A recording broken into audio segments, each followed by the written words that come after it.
네, 생활 속 위험을 진단하고 과학적으로 위험을 관리하는 방법을 알아보는 시간이죠. 사이언스 앤 세이프티 시간입니다. 네, 오늘은 서울소방재난본부 이윤정 위험물안전팀장과 함께 폭염의 위험성과 또 대비할 수 있는 방법에 대해서 알아보도록 하겠습니다. 안녕하십니까? 안녕하십니까? 네, 흔히 이 폭염이라고 하면은 30도가 넘는 것을 좀 기준으로 하는 것 같은데 우리나라의 폭염 일수는 어느 정도가 됩니까? 네, 2013년의 대구의 폭염 일수는 54일이나 되었고요. 네. 서울도 2012년에는 14일이 넘었습니다. 네.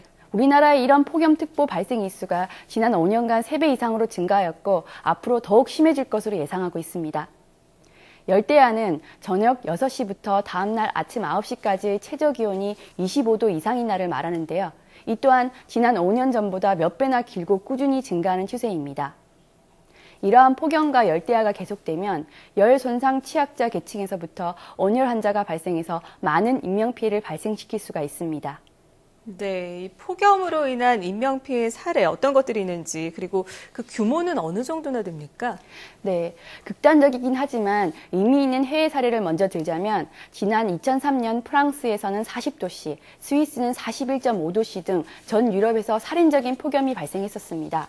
이로 인해 프랑스 14,000명, 독일 7,000여 명, 스페인, 이탈리아도 각각 4,000명 이상의 사망자가 발생했습니다. 네네. 우리나라 또한 최악의 폭염 사례로 기록된 1994년에는 14일간 폭염주의보가 지속되면서 3,300명의 폭염 관련 사망자가 발생했는데요. 이는 7월 평균 사망자 수보다 1,700여 명이 더 사망한 수치입니다. 안전행정부 국립재난안전연구소가 발간한 미래안전보고서에서 예측한 2020년 폭염 시나리오를 잠깐 소개해 보겠습니다. 네. 30일 넘게 폭염이 지속되면 열대 지역에서 유행하던 콜레라, 말라리아, 댕기열 등이 창궐하고 폭염으로 인한 우발적인 살인 2배 증가, 물 부족으로 인한 물 분쟁 전국 확대, 시내버스 타이어 폭발 속출, 대규모 정전 사태로 인한 냉방기기 불능 등으로 최대 1만 명의 사망자가 발생할 수도 있다고 예측했습니다. 최악의 폭염 발생 가능성을 상정한 것이지만 현 추세로 충분히 미래 개연성이 있는 분석으로 주목할 필요가 있습니다. 네, 정말 최악의 것을 좀 상정해서 생각을 해본 이야기를 해주셨는데요. 일반적으로 이제 폭염을 걸린 증상을 가진 사람들의 어떤 일반적인 증상은 좀 어떻습니까? 네, 열에 노출이 되면 정상 체온을 유지하려고 다양한 신체 기능이 작동되게 됩니다. 네. 체열 방출을 위해서 땀이 많이 나면서 피부 혈관이 확장되고 맥박과 심장 박출량이 상당히 증가합니다. 이로 인한 온열 질환 증상은 매우 다양합니다. 붉은색 다발성 소수포가 발생하는 열 발진, 몸의 체표면이 혈류량이 갑자기 늘어나면서 붓는 열 부종, 뇌로 가는 혈액이 부족하여 일시적인 의식 소실이 일어나는 열 실신, 땀 배출이 늘어나면서 나트륨이 빠져나간 근육에 생기는 열 경련과 수분 소실로 인한 열 탈진, 과도한 열 스트레스로 체온 조절을 전혀 못해서 체온이 40도씩 넘게 상승하는 열사병 등이 있습니다. 질병관리본부에 의하면 2013년에 우리나라의 열 탈진 및 열사병 700여 명을 포함해서 1,000명 이상의 온열 질환자가 발생했고 이로 인한 직접적인 사망자만 14명에 달했습니다. 네, 이 일사병과 열사병 어떻게 다른 개념인지 구체적으로 설명을 좀 해주시죠. 네, 열 피로에 의해서 열 탈진 증상이 일어나는 것이 일사병인데요. 이때 땀이 과도하게 분비돼서 피부가 차갑고 축축하며 호흡은 가쁘고 맥박은 약합니다. 반면에 열사병은 땀이 거의 없고 피부가 매우 뜨겁고 건조하며 맥박이 빠르고 의식 소실 정도가 더욱 심합니다. 체온 조절 중추 자체가 손상되어서 체온 유지 기능을 못하게 되는 더욱 심각한 상황이며 치사율이 가장 높아서 응급으로 분류됩니다. 보통 일사병에는 물을 먹게 하고요.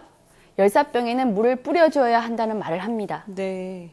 발안으로 수분 소실이 많을 때는 수분 공급을 해줘야 되지만 의식이 소실된 환자에게 물을 먹이는 것은 질식의 위험이 있으므로 피해야 됩니다. 네, 일사병에는 물을 먹게 하고 또 열사병에는 물을 뿌려줘야 된다라는 상식이 참 중요한 것 같은데요. 그렇다면 본격적으로 폭염 시에 좀 어떻게 대처를 해야 되는지 좀 자세히 설명을 해주시죠.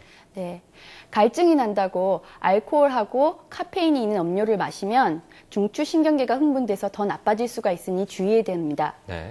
물을 많이 마시되 신장질환자는 의사와 상담해서 관리합니다.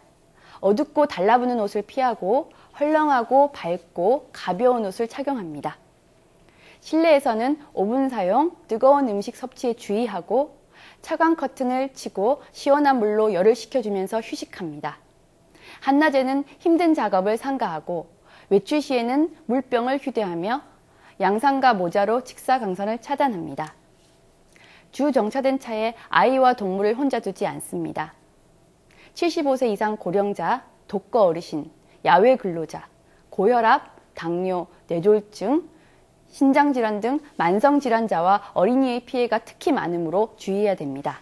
네, 폭염 시에 어떻게 해야 되는지 대처 요령을 알려주셨는데 그렇다면 폭염 시에 응급 환자가 발생했을 때 이때는 어떻게 해야 됩니까? 네, 저희 소방에서는 올해에도 여름철 119 폭염구급대를 운영하고 있습니다. 응급 환자 발생 시에 119에 즉시 신고한 뒤에 구급대 도착 전 다음과 같이 조치합니다. 환자를 서늘한 곳으로 옮겨서 옷을 벗기고 다리를 높게 하여 눕힙니다. 선풍기와 냉스포를 목, 겨드랑이에 대어서 체온을 식혀주며 네. 의식이 있을 경우에만 물이나 이온 음료를 천천히 먹입니다. 폭염구급대가 도착하면 얼음팩, 전해질 용액, 정맥주사용 생리식염수 등으로 수액과 염분을 보충하고 체온을 낮춰주므로 회복하실 수 있습니다. 작년도 119 폭염구급대에서는 서울에서만 500명이 넘는 환자를 조처하였는데요. 100여 건은 병원으로 이송하고 400여 건은 현장 조치하였습니다. 네. 수시로 순회 구급 활동을 하고 있으니까 열 경련과 같은 온열 질환 발생 시 요청하시면 언제든 일상 건강 회복에 도움을 받으실 수 있으니 꼭 기억하시기 바랍니다. 네, 정말 이 폭염이 이제 앞으로는 예상되는 우리나라의 기온 현상 아니겠습니까? 근데 저도 그렇지만 폭염이라는 것 자체가 정말 우리가 안전불감증처럼 내가 괜찮겠어라는 생각을 하는데 말씀하신 것처럼 예방법과 응급대처법을 잘 알아둔다면 효율적일 것 같다는 생각이 듭니다. 네, 지금까지 서울소방재난본부 이훈정 위험물 안전팀장과 함께 폭염 위험과 또 대책에 대해서 이야기 나눠봤습니다. 오늘 말씀 고맙습니다. 감사합니다.